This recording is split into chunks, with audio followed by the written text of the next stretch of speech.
Bobble Berry, fairy princess, fourth class.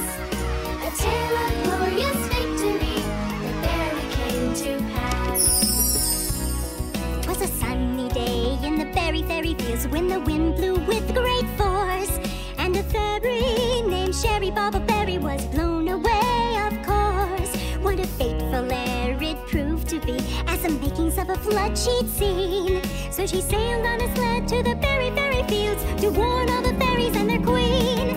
The legend of Sherry Bobble Berry, fairy princess, fourth class. Would she save her queen from a flood so near? Would safety come to pass?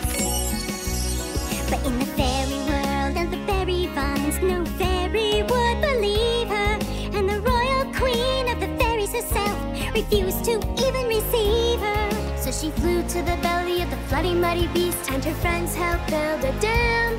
But when that was not enough, she wasn't bothered in the least. It was a chance to prove who I am. So she flew back to the queen, saying, "Now see what I mean?" And together they all stopped the flood. They followed Sherry's lead, the queen herself took heed. Her name